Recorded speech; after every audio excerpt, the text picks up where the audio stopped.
Bienvenidas a la segunda sesión de las sextas catas literarias que comenzamos a finales de octubre con Alejandro Palomas con motivo de la publicación de Un país con tu nombre.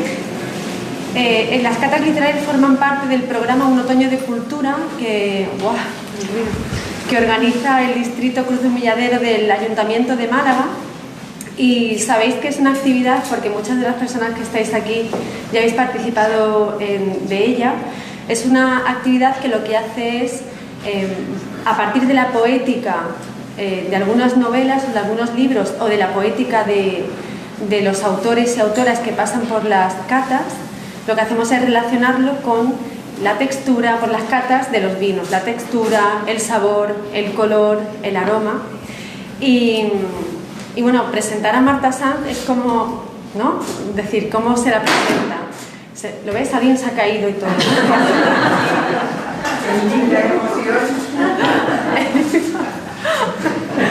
Bueno, pues paso a agradecerle a Marta el que siempre sea una persona tan cómplice desde todas las propuestas que le hacemos llegar. Muchísimas gracias por estar aquí con nosotras y con nosotros. Un aplauso para ella, por favor.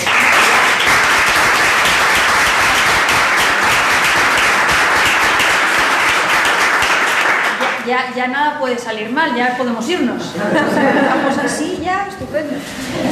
Ella trae 2 libros bajo el brazo porque Pequeñas mujeres rojas tuvo la mala suerte, como buena parte de los libros, algunos compañeros, que, pues que la pandemia, el confinamiento, truncó, o más que truncar, lo que hizo fue limitar un poco pues, la promoción y esto, ¿no? Que es lo que funciona muy bien, que es la distancia entre los escritores y las escritoras y las lectoras o los lectores. Y también sobrevolando el confinamiento o la pandemia, porque creo que tú comienzas a hacer este juego, ¿no? En Instagram, publica Parte de mí, que es, bueno, pues son fotografías, imágenes, que es algo muy literario y es muy tuyo, ahora hablaremos, ¿no? Porque es lo testimonial, la memoria también, lo biográfico, que está siempre presente en toda tu trayectoria. Y son reflexiones que ella ha ido haciendo, que son parte de ella, a partir de diferentes fotografías e imágenes que ella ha reflejado en su perfil de Instagram, hasta hace unos días perfil de Instagram propio. Bienvenida. Muchas gracias, Cristina, y muchas gracias a todos vosotros y a todas vosotras. Vamos a empezar, decir, como sabéis que antes lo que hacíamos es parar el coloquio, bebíamos, brindábamos, pero ahora solamente, la COVID limita un poco la dinámica de la actividad, así que como ya hiciéramos con Alejandro Palomas, yo al final explicaré qué 2 vinos tenemos y os pasáis ahora por ahí, yo os iré sirviendo y me tenéis que decir cuál de los 2 vinos queréis, pero una copa por persona, porque no podemos hacer como hacíamos antes, que íbamos probando todos los vinos. En fin, esperemos que esto pase, voy a decir pronto, que pase y que podamos regresar a esas catas que tanto nos han hecho disfrutar.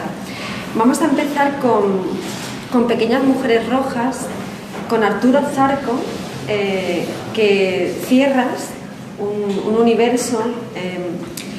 Y yo quería preguntarte, digo desde ya que el vino, tenemos 2 vinos. Ajá. Uno es de las bodegas Victoria Ordóñez, que es Javi, llegaré a este, pero otro que tenemos es un vino que conocemos todos porque está en nuestra memoria, porque casi todo el mundo lo ha probado, y es un Marqués de Cáceres.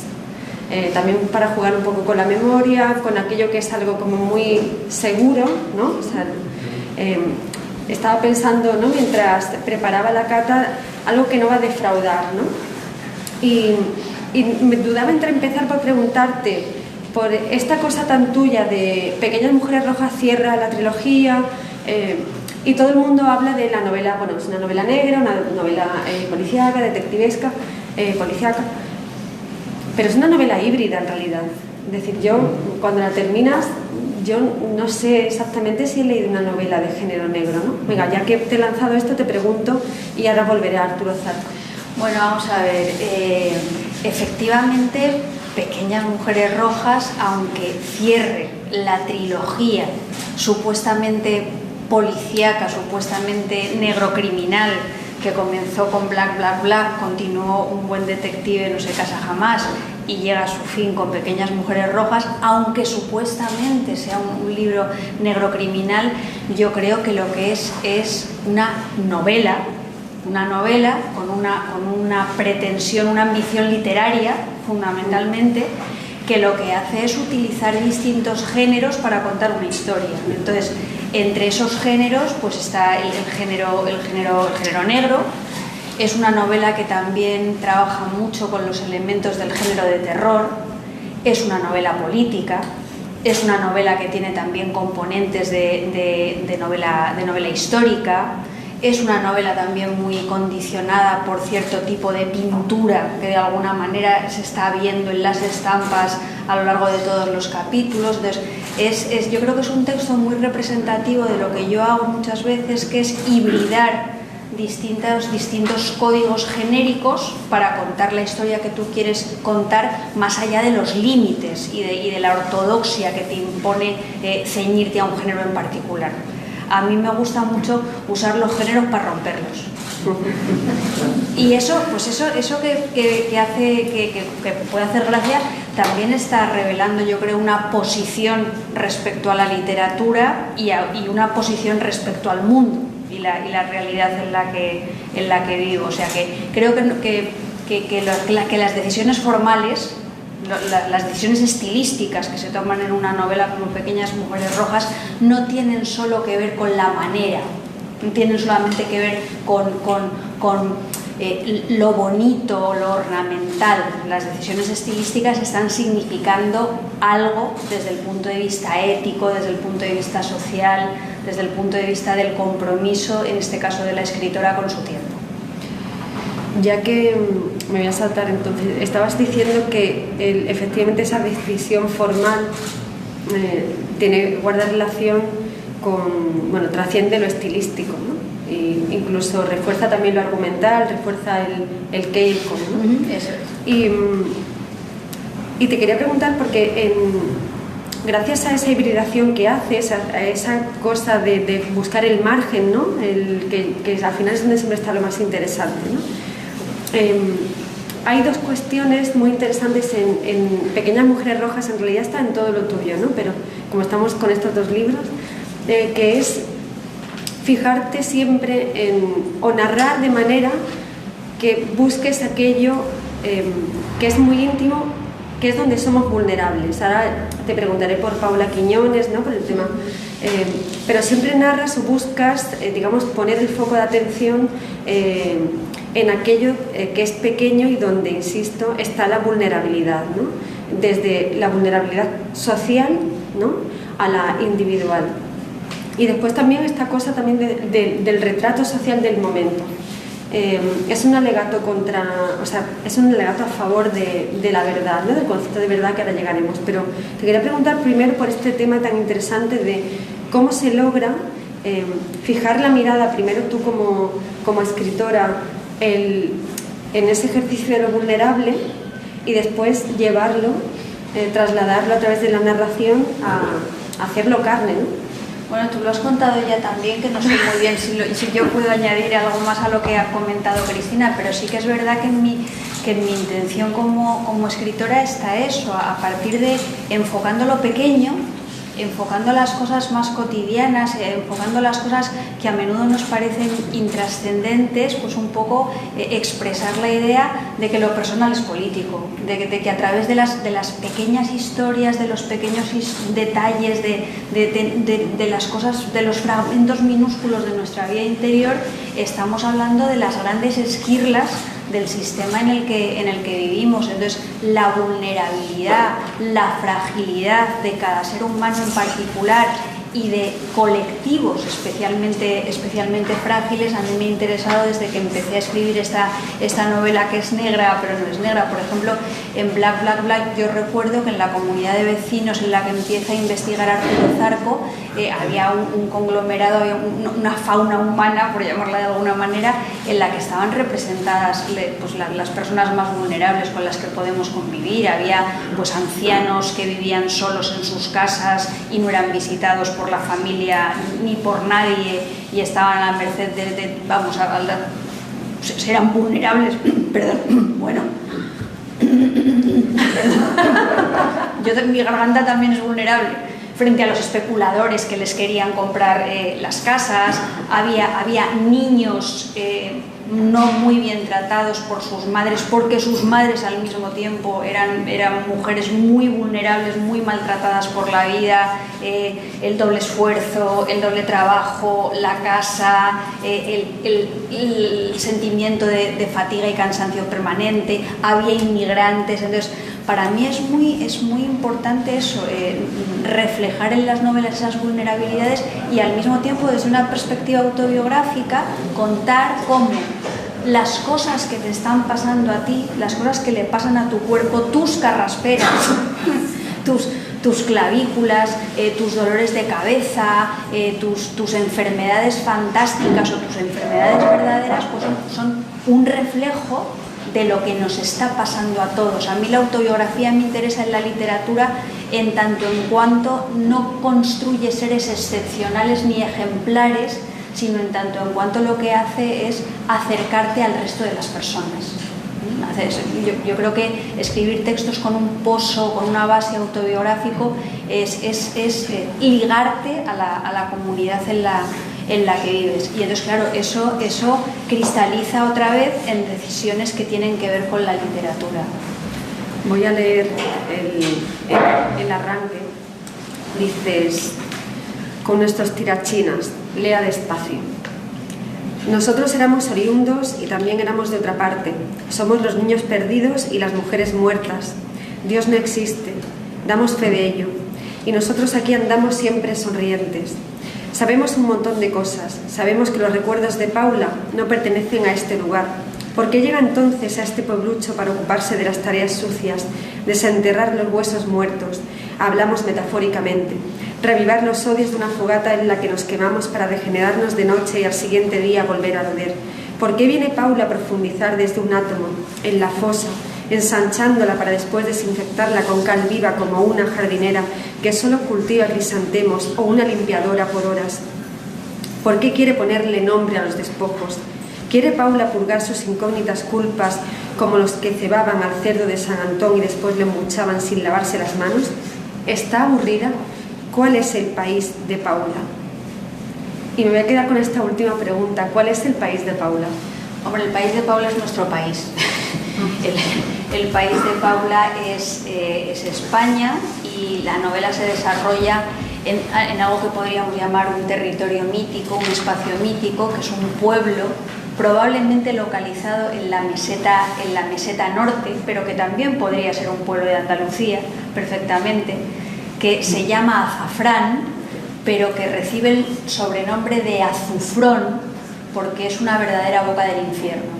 Se ha terminado convirtiendo en una boca del infierno por los secretos, por la complicidad con la violencia, por las desigualdades enquistadas.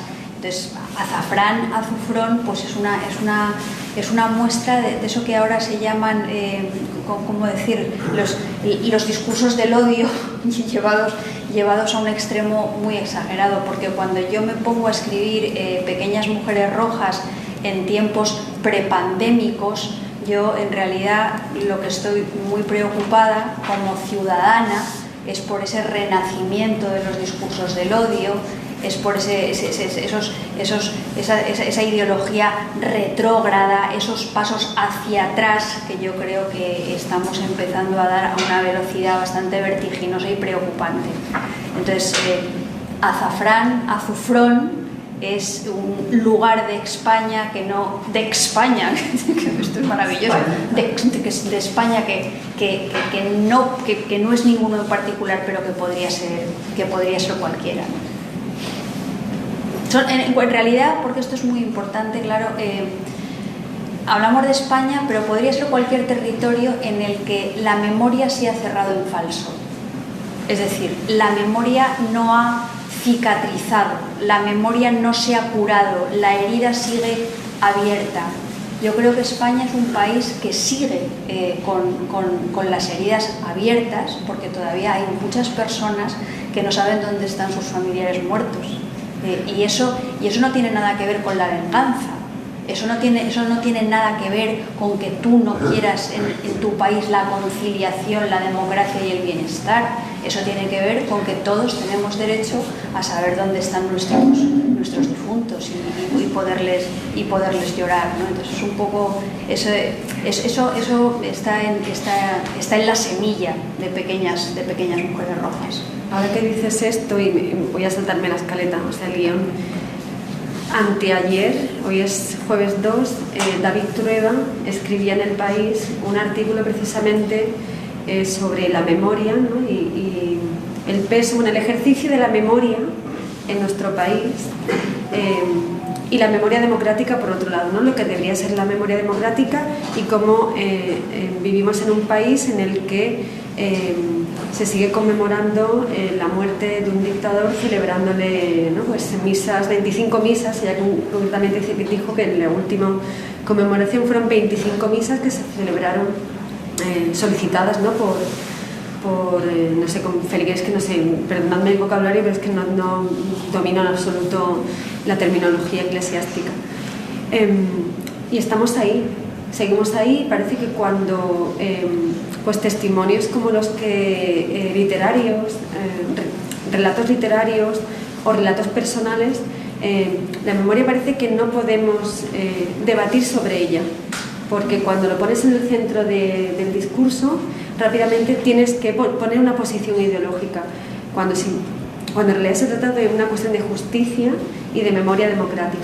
Claro, es que en ningún país democrático y civilizado del mundo podría ocurrir eso que tú dices que ocurre, ¿no? Entonces yo creo que vivimos en una sociedad en la que por una parte, por el tránsito de lo analógico a lo digital, estamos perdiendo la memoria como facultad.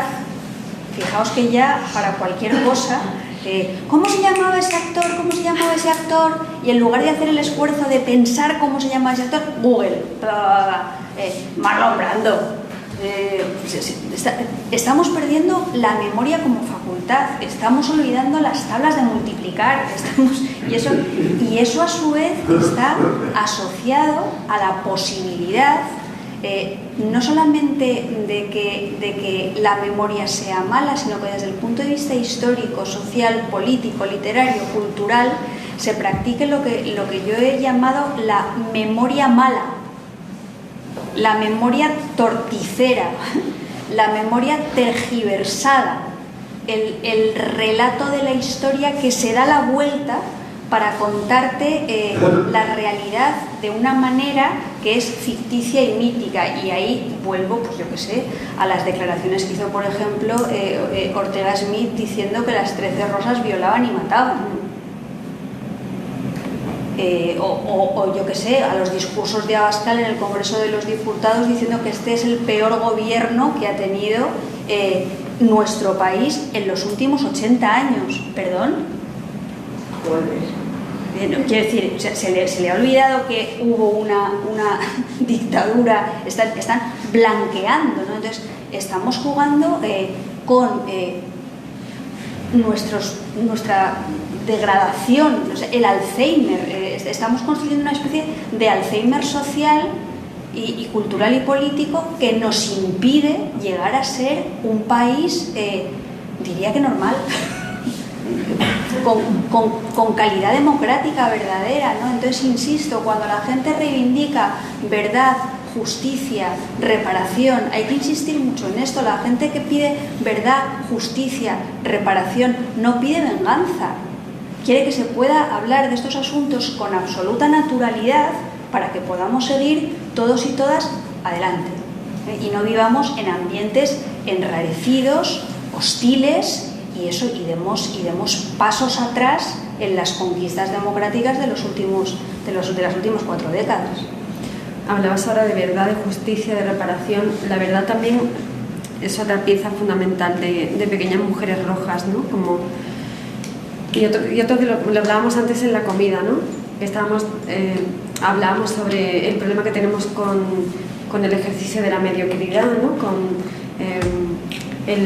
Que llega cualquier persona, se siente legitimado para decir la burrada que le pase por la cabeza y eso se convierte en una caja de resonancia, ¿no? Y la gente pues se lo cree y compra el discurso y entonces estamos construyendo una sociedad de nudos y de ruido que ya la verdad no sabemos qué lugar ocupa y de hecho tampoco sabemos si preocupa, ¿no? Nos preocupa la verdad, porque es otro tema. Paula está por ahí también muy preocupada, o sea, sin desvelar nada, ¿no? Bueno, es que durante muchos años la verdad como concepto se consideraba una noción, ¿cómo decirlo?, teológica y autoritaria.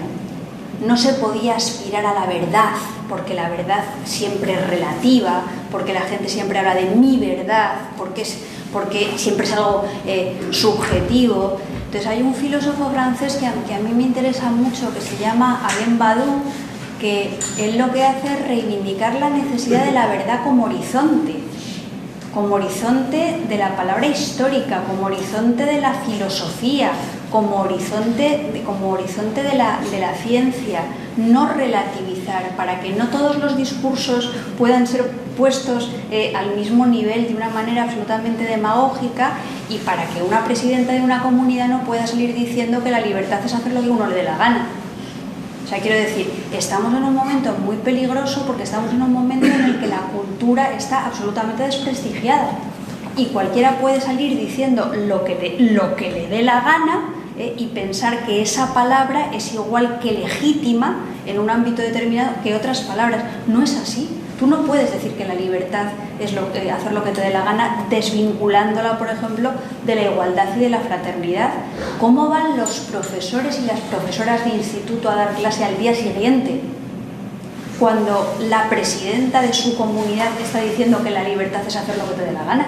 Es que, quiero decir, es que no son cosas inofensivas, no son cosas inocuas, son cosas que van calando. Entonces, la propuesta, yo me dedico a escribir, mi oficio es escribir y yo creo que quienes escribimos lo que hacemos es intentar retratar nuestra contemporaneidad y retratarla con una mirada crítica que a la vez sea bella, que a la vez sea poética. Entonces, mi compromiso con la realidad me lleva a escribir un libro donde el compromiso más fuerte es con la literatura, con una idea de la lectura, que por eso los niños perdidos y las mujeres muertas comienzan sus capítulos diciendo lea despacio. Lo que yo pretendo hacer con eso no es imponerle a nadie una manera de lectura, es algo irónico, evidentemente. Lo que yo intento decir es que probablemente el relieve de las palabras de la literatura, la profundidad poética de la literatura, el hecho de que la literatura no sea solamente epidermis, sino que la literatura tenga un calado espeleológico, que la literatura nos toca por dentro, nos araña por dentro la buena literatura, pues el hecho de leer así, de leer poniendo los 5 sentidos en el acto de la lectura, poniendo tu biografía, tu capacidad de relación conceptual, la posibilidad de que todos tus prejuicios se vayan a la porra, eso en el momento en el que vivimos es una actitud, ¿cómo os diría yo?, necesaria para enfrentarnos al mundo de los bulos, las posverdades, lo rápido, lo vertiginoso, lo epidérmico, las mentiras que se venden como si fueran cosas naturales y los discursos del odio. Yo creo que la literatura tiene toda esa trascendencia. Yo tengo esa visión tan optimista de la literatura. De verdad creo que es un contrapeso fundamental, que si desarrollamos estrategias críticas para leer, que son estimuladas a partir de los textos literarios, probablemente no nos colarían muchas de las cosas que nos cuelan en la vida cotidiana. ¿Y cómo logramos eso? Pues, mira, logramos eso escribiendo libros con honestidad, escribiendo libros de manera exigente y rigurosa, escribiendo libros que no solamente pretendan complacer a los lectores y a las lectoras como si fueran clientes, escribiendo libros que no solamente tengan que ver con el rodillo de un mercado que tiene que estar vivo, escribiendo libros que pueden incomodar y escribiendo libros de los que puedes hablar luego con las personas, con los lectores, con las lectoras, en lugares como este. Porque yo sé que aquí no venís a emborracharos. Yo sé que aquí no venís solamente a catar vino, aunque también está muy bien, también es maravilloso. Pero este tipo de encuentros son fundamentales. O sea, yo, por ejemplo, yo considero que este tipo de encuentros también forman parte de mi trabajo, pero también porque me enriquecen a mí. Yo por ejemplo, voy a muchísimos institutos, no sé, o sea, las personas que tenemos voz pública tenemos que intentar aprovecharla sin miedo. Y eso que yo pienso, y lo pienso verdaderamente, que las pequeñas mujeres rojas se están convirtiendo en un objetivo prioritario de los odios de un país peliagudo en este momento. Tú en este momento en esta vida lo peor que puede ser es una pequeña mujer roja. Te van a llamar de todo. Por las tres cosas. Por ser pequeña, por ser mujer y por ser roja. El completo. Vamos a quedarnos ahora con esto de la segunda parte. Vamos a quitar momentáneamente lo de pequeña y roja. Vamos a quedarnos con el tema de ser mujer, que es otro asunto esencial. ¿A ti te interesa ese bastante? Sí, un poquito. Sí. Un poquito obsesiva también. Ya sabes, la conozco. Sé quién es. El tema del cuerpo, de las mujeres, y la experiencia del dolor y la experiencia del cuerpo. Que yo eso creo que la primera escritora que me descubre a través de la literatura el cuerpo como experiencia literaria, creo que eres tú. Toma ya. O sea, me di cuenta que el cuerpo, o sea, que se puede hablar del dolor, se puede hablar del paso del tiempo, pero el cuerpo como experiencia, es decir, contar una historia a través del cuerpo, eres tú. Y el cuerpo soy yo. Tú eres el cuerpo. No era Raquel Welch, soy yo. ni el Macpherson soy yo. Vamos a ver, yo creo que eso está íntimamente ligado al hecho de que yo soy una mujer que escribe. Y que soy una mujer que escribe desde la conciencia de que las mujeres a lo largo de la historia de la literatura y del arte hemos sido representadas casi siempre como cuerpo de la maternidad, como cuerpo del deseo sexual, como cuerpo seductor, como cuerpo tentador. Entonces, hemos sido cuerpo. Hemos sido cuerpo. Entonces, cuando yo me pongo a escribir, tomo conciencia de que mi cuerpo es ese cuerpo que ha sido representado a lo largo de los siglos y que forma parte de mí inevitablemente, pero que además de eso mi cuerpo es otra cosa. Mi cuerpo es el cuerpo del trabajo, mi cuerpo es el cuerpo del placer, mi cuerpo es el cuerpo de la insatisfacción, mi cuerpo es el cuerpo de las enfermedades que no me convierten en una quejica, sino en una persona que reivindica su derecho a la queja, que es completamente diferente. Y me doy cuenta de que nuestros cuerpos, cada uno y cada una, su cuerpo serrano el que tiene, o sea, cada uno de nuestros cuerpos es el texto donde se ha quedado impresa toda nuestra vida. Toda nuestra vida con todas sus contradicciones, con todos sus momentos buenos y con todos sus momentos malos. Y de la misma manera creo que los textos literarios también tienen una calidad corporal y una sensualidad y una sensorialidad que tiene mucho que ver con el cuerpo, ¿no? Entonces, a mí yo empecé a escribir desde esa perspectiva y creo que no la he abandonado.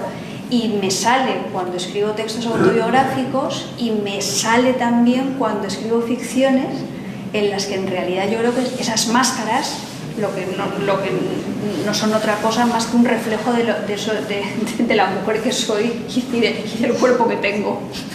Y en Pequeñas Mujeres Rojas hay una cosa que es muy importante, ¿no? En Pequeñas Mujeres Rojas hacia el tramo final, y con esto no estoy destripando nada, y sabéis ya que el verbo es destripar, lo del hacer spoiler es otra cosa, no es lo que es, pero lo nuestro es destripar, y nunca mejor dicho con una novela como Pequeñas Mujeres Rojas, ¿no? Hacia el final de la novela hay uno de los personajes que sufre un episodio brutal de violencia, terrible. Entonces, para mí era importantísimo, era un reto a la hora de escribir, que esa violencia que se ejerce contra el cuerpo de esa mujer no fuera en ningún momento un episodio hermoso. Porque la violencia contra el cuerpo de las mujeres se ha representado muchas veces de manera hermosa. En las pinturas, pensad, yo que sé, el rapto de las Sabinas. El otro día repusieron 7 novias para 7 hermanos, que es una versión colorista y divertida y tal del rapto de las Sabinas. Es una barbaridad, pero es una barbaridad que se presenta con alegría. Las Susanas y los viejos en los cuadros, lo mismo, es un acto terrible, es un episodio terrible de la Biblia que sin embargo que se convierte en algo agradable, deseable, sensual, morboso. Andrómeda encadenada a la roca. O sea, estamos acostumbradas y acostumbrados a ese tipo de representación del cuerpo violentado de la mujer y además lo asociamos con el deseo. Con el deseo tanto de los hombres como con el deseo de las mujeres. Entonces, para mí en Pequeñas Mujeres Rojas era muy importante contar cómo una mujer es violentada y que esa violencia, en lugar de resultar morbosamente deseable y coreográfica y hermosa, sea como lo que tiene que ser, un golpetazo en el estómago, ¿no? Yo creo que hay que escribir feo de lo feo. Hay una parte, es que no voy a recordar qué personaje era, me impactó mucho, que es desplegando las fotografías del cuerpo hay un personaje que siente como excitación, ¿no? Me parece como... es que no me acuerdo. Yo tampoco. Hay un momento pero estará, yo no lo dudo. Sí, dice Paula, puede Samuel, sí, dice Paula invitó a Samuel a pasar al cubículo municipal y Rosa le ofreció una silla. El hombre comenzó a mirar de refilón los dosieres desparramados encima de la mesa y sintiendo que hacía algo malo, que deseaba un cuerpo desnudo que no se le había ofrecido, clavó la vista en los dibujos de las baldosas del suelo. Solo entonces Paula se dio cuenta de que olían a lejía, le picaban los bronquios, un espanto ser... Pero es que esa idea, yo por ejemplo ya la había trabajado mucho en otra novela que se llama Daniela Astor y la caja negra, donde hay una parte muy importante de la novela que está inspirada en películas que habréis visto muchas de vosotras y muchos de vosotros, que era de lo que se llamaba el fantaterror español en los años 70, que eran esas películas de terror que no sé qué hacían muchísimos directores, donde salían las famosas actrices del Destape, donde para enseñar un pezón o para enseñar una cadera o un ombligo había que destripar a la víctima. Entonces es una cosa alucinante, ¿no?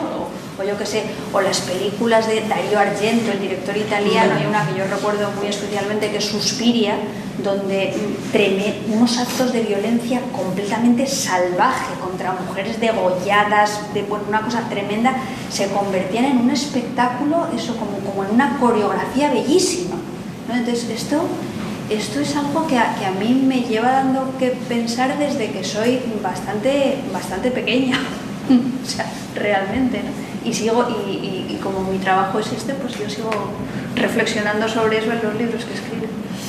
Ahora vamos a hacer la transición a partes de mí, pero antes os voy a pedir ayuda en la transición para que no quede muy rara. Si queréis preguntarle, no sé si alguien de los que está aquí se ha leído ya Pequeñas Mujeres Rojas. Aprovecho para decir que tenemos ahí un punto de venta de Proteo, que sabéis que estamos intentando echarles un cable para que, bueno, pues poco a poco puedan volver al espacio natural, a su espacio natural. Pero no sé si queréis preguntarle algo a Marta, obviamente. Si no, yo sigo. Tenemos palique las dos para... Bueno, pues vamos a pasar ya a partes de mí. Es que el cambio es raro. Por eso no, pero mira, hay un cambio, hay una manera muy fácil yo creo, de cambiar de pequeñas... Porque además tú lo has dicho muy bien al principio, Cristina. Pequeñas Mujeres Rojas sale a la venta, está en las librerías el día 11 de marzo de 2020 y el día 13 de marzo nos confinan. Entonces, ¿qué hago yo? Yo me vuelvo loca. Claro, yo en mi casa me vuelvo loca. Me doy cuenta de hasta qué punto soy una trabajadora autónoma autoexplotada, absolutamente penetrada por las garras del neoliberalismo y cómo yo me estoy haciendo daño a mí misma. porque tremendo. Pero claro, yo me preocupo mucho por Pequeñas Mujeres Rojas, me da mucho miedo que el libro se pueda morir, ¿no? Entonces, ¿qué es lo que ocurre? Que yo nunca había estado en las redes sociales, de hecho ya no estoy en las redes sociales nuevamente, y hay un poeta, Jaime Priede, que me dice, hazte de Instagram, esto es la manera de que puedes hacer directos con bibliotecas, que puedas hablar con librerías, que puedas hablar de tu libro y que tu libro no se muera. Entonces, parte de mí en realidad es la cápsula protectora de Pequeñas Mujeres Rojas. Y un punto de fuga también, ¿no? Y es un punto de fuga porque esa cápsula protectora de Pequeñas Mujeres Rojas se termina por convertir en un diario del confinamiento que para mí es una reivindicación de la alegría. Una reivindicación de la necesidad de la alegría, pero no de la alegría de Instagram, no de la alegría fotogénica, no de la alegría impostada, no de esa alegría blandengue muchas veces y ñoña, sino de la alegría que tiene cada uno en su memoria, en su casa, con sus seres queridos. Y entonces, parte de mí es cápsula protectora, publicidad, si queréis, una publicidad creo que hermosamente concebida, pero al mismo tiempo es memoria personal que enlaza con uno de los temas fundamentales de Pequeñas Mujeres Rojas, que es la memoria colectiva. Entonces, al final, los dos libros están, yo creo, que metidos el uno en el otro, por decirlo de alguna manera. Oye, quiero que leas algo. Bueno, mira, aquí está. a ver si no se me queda aquí. Bueno, mira, esto es de Pequeñas Mujeres Rojas. Bueno, lee algo porque tiene más sentido que... ¿Quieres que lea yo cualquier cosa que se me ocurra a mí? A mí siempre me gusta mucho leer las partes que le dedico a mi...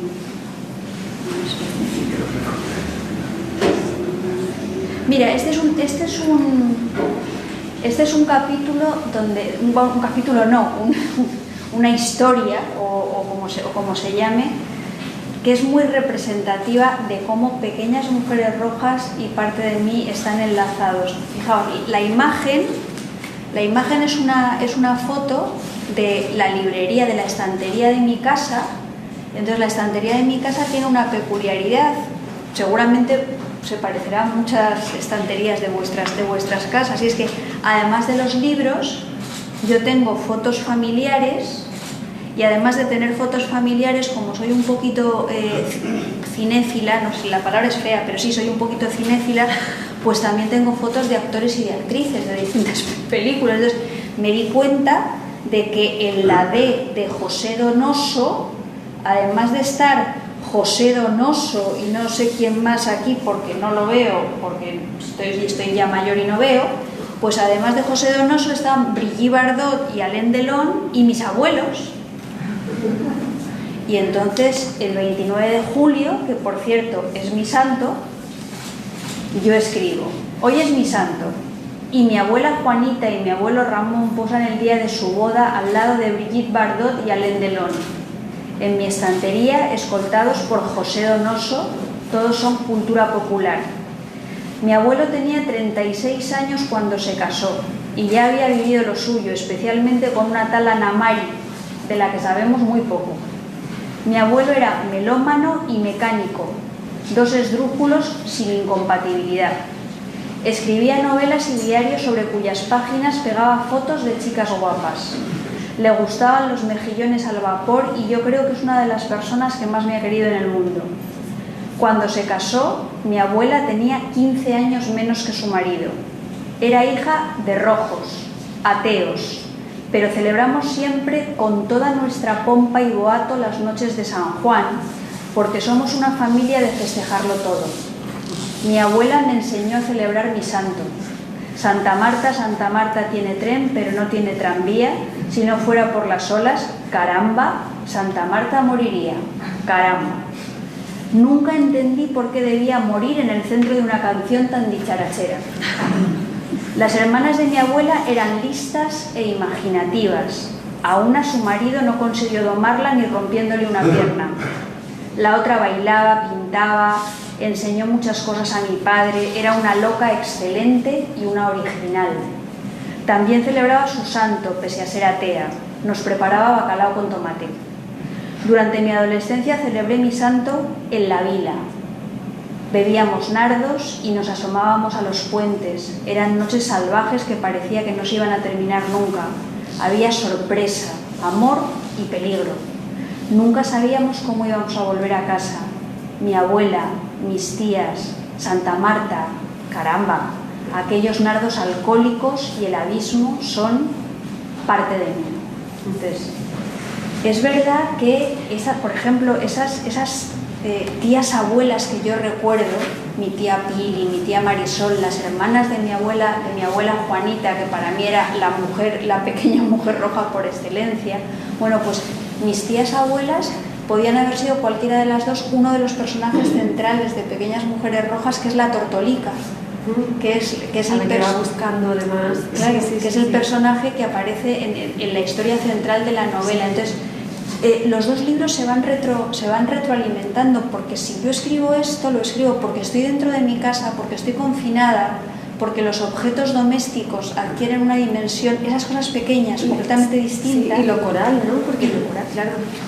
Y también lo escribo por eso, porque estoy pensando en esa memoria que está dentro de este libro.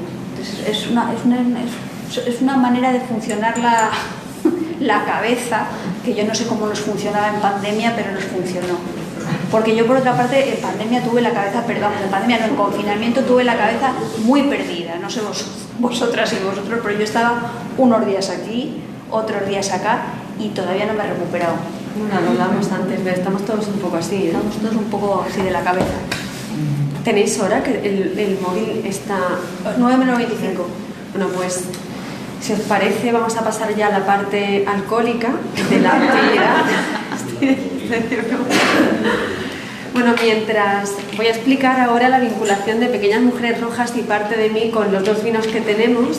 Uno es el Marqués de Cáceres, que es el que estaría vinculado a Pequeñas Mujeres Rojas, y he jugado con todo, ¿no? Desde el color rojo, el tinto, la etiqueta, lo que es más, más contundente, que tiene esa seguridad de la literatura de Marta Sanz, y el otro es uno de los vinos que está haciendo la bodega de Victoria Ordóñez e Hijos, que se llama Jávega, y que es todo más híbrido, y un poco estaría vinculado a Parte de mí. Aquí es una uva moscatel, todo muy, muy malagueño. Es una uva moscatel y es una uva Pedro Ximénez, y además es un vino muy vinculado a la tierra, a la cantidad de minerales que hay en los montes de Málaga, que sabéis que tienen la singularidad, por eso en el 18 y en el 19, pues el otro día precisamente decía Victoria Ordóñez que los grandes vinos, los vinos de Málaga, eran los grandes vinos de Europa, ¿no? Precisamente porque las tierras que aquí la filoxera llegó a arrasar tienen una singularidad en los minerales que no hay en ninguna otra parte de Europa. Y está más vinculado porque, pues Parte de mí lo que no deja de ser también una propuesta muy lúdica, sí, de aproximarte a tu literatura, es decir, sí, porque están todos los elementos de tu literatura, tus obsesiones narrativas, pero nos estás ofreciendo como una cara nueva de algo que siempre ha estado ahí. Y por eso Jávega es un vino que recupera los territorios de los montes de Málaga, que es lo que está haciendo estas bodegas, recuperar los territorios del 18 y del 19, pero sobre algo que siempre ha estado ahí, que han sido nuestras tierras y nuestros vinos, ¿no? Así que si tenéis libros para que os lo firme Marta, aprovechad que la tenemos aquí, y yo mientras voy a comenzar a abrir los vinos para servir y para que brindemos por ella y por la literatura. Bueno, y hay que brindar también por Cristina Consuegra, que hace un esfuerzo de relación conceptual verdaderamente, alucinante. La capacidad para relacionar el vino con los libros a mí me ha dejado atónita, ¿eh? O sea, que fenomenal, Cristina, muchas gracias.